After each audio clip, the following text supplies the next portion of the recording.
Hi guys! Today, meron tayong bonggang-bonggang lip swatch because naglabas na naman ang FS Cosmetics ng bago nilang product. I am talking about these beauties right here. Ito yung FS Cosmetics Filipiniana Liquid Lipstick Glaze.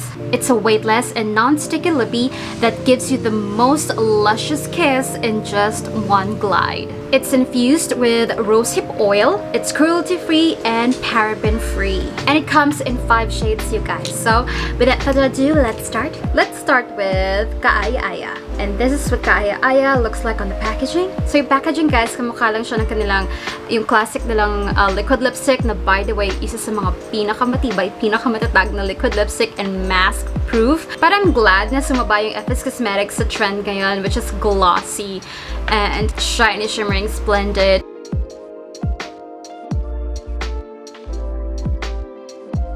So this is Kaaya-aya swatched on my hand, and this is Kaaya-aya on my lips. It's a nude brown, kind of a little bit deep. Hindi siya yung parang iwa-wash out yung iyong fez. And I do believe it suits all skin tones, you guys. Maganda siya. It's a warm brown. So yeah, this is Kaaya-aya.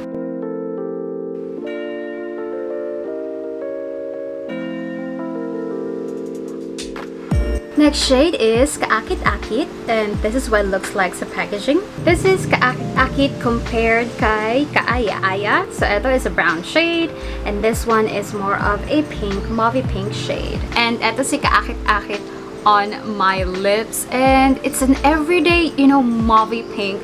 Pero instead of matte, it's glossy. It has a sheen, shiny, shimmering, splendid. So mukha pa rin sweet, mukha pa rin fresh. Well, of course, depende kung gaano kadami mo ilalagay. Ito, full capacity.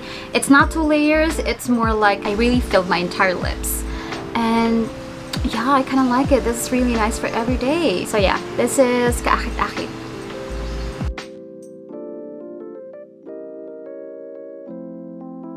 Now let's go to the pop of colors. Okay, Kahali-Halina. So over here is Kahali-Halina, and oh my god, can you see that pop of color? And this is Kahali-Halina on my lips, and you guys, matingkad siya. Okay, matingkad siya, pero hindi naman siya yung parang traffic cone tingkad. It's like a papaya red, peachy orangey, kind of muted red. Ganon. So this is perfect for daytime, this is perfect for really nice weather, and this is perfect for if you're on a vacation and you want a pop of color on your lips, na moisturizing, alam mo yun, na fresh. I would definitely go for this one. Itong si Kahali-Halina.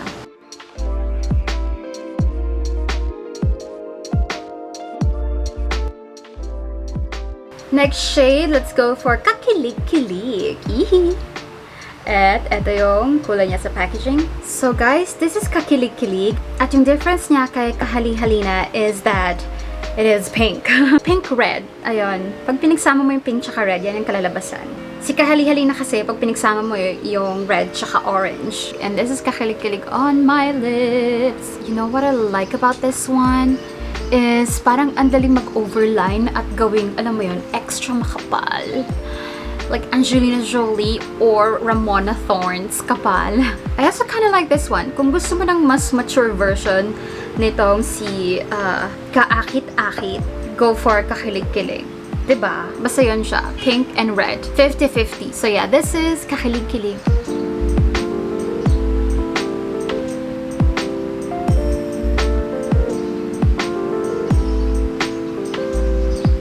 Basta it's not red. Okay?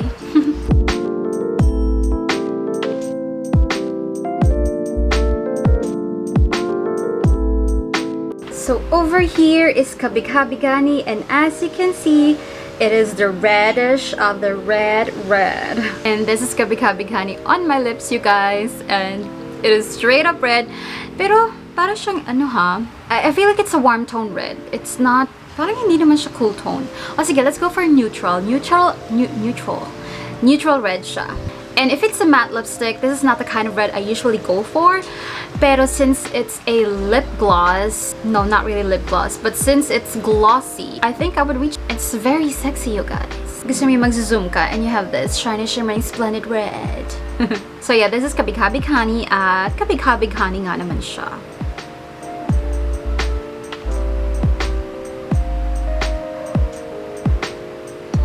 Alright guys, so ito na ang lahat ng 5 shades. Ayan, tingnan nyo ulit ang kanilang mga difference. Alright, so what can I say? Honestly, I thought it was a lip gloss, pero no guys.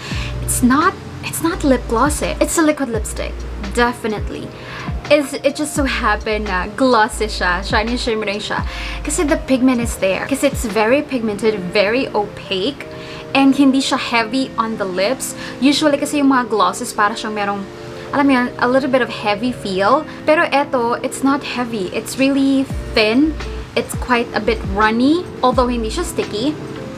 And kahit ganun-ganunin ko, hindi masisira yung placement ng product. And that's a good thing. Ang con lang na nakikita ko dito, well, since it's glossy, it's glazy, hindi siya mass-proof definitely at kakapitan niya lahat ng pwede niyang kapitan. You know, just like the other glosses. Pero do I recommend it?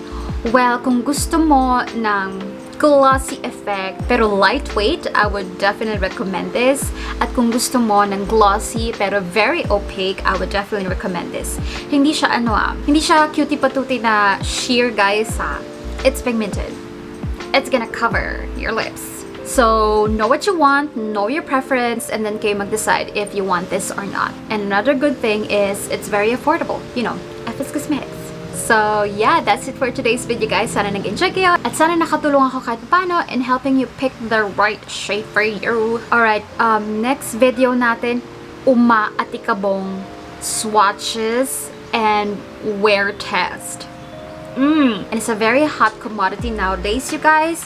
I'm sure marami kayong hinahanapan ng reference when it comes to like your skin tone. Clue na yan. Anyway, that's it for today's video, guys. Thank you so much for watching, and I'll see you in my next one. Bye-bye!